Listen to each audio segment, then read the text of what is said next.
12,000 young Nigerians from across the country between the ages of 18 to 25 years are expected to benefit from the new scheme. Over 5.59 billion naira is to be expended towards imparting in the beneficiaries knowledge and skills on assembling, repairs and maintenance of a wide range of electronic brands, products and technologies. Each of those 12,000 targeted beneficiaries will be empowered to train 5 other youths via the training platform and ultimately engage them in the operations of his or her maintenance shop, which means that this will translate to the creation of an additional 60,000 jobs. It's a 9-month duration, 259,000 per youth for the training and 207,000 for the work tools, the kits, the equipment.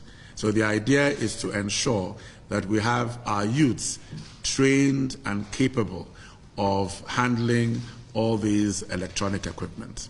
The Federal Executive Council also approved a $6.8 million concessionary loan facility from the African Development Bank as additional financing for the rebuilding of the devastated northeast Nigeria.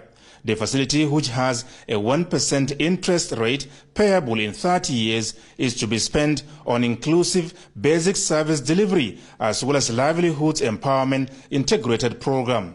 Finance Minister Zainab Ahmed said specific institutions of learning had benefited from the previous facility covering all the states in the sub-region. But there is a Federal Science and Technology College in Lassa, Borno State, that was one of the beneficiaries.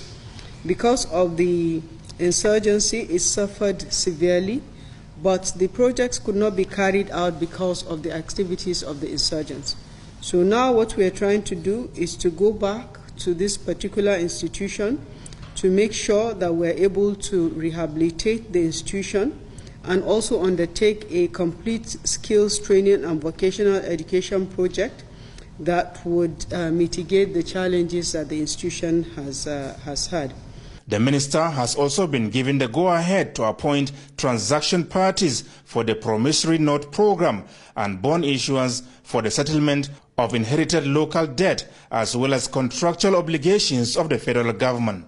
In 2017, the Federal Executive Council approved a program, a promissory notes issuance program, to enable the federal government settle total inherited debts of 3.4 trillion. And this approval now went to the National Assembly, and the National Assembly has started this review. They have so far released to us the first 2 tranches, the first one being debts to 25 state governments, where state governments had repaired or worked on federal roads and they're asking for a refund. The second tranche was payments to all marketers, which is for the previous full subsidy scheme, including interest and exchange rate differentials that has been incurred.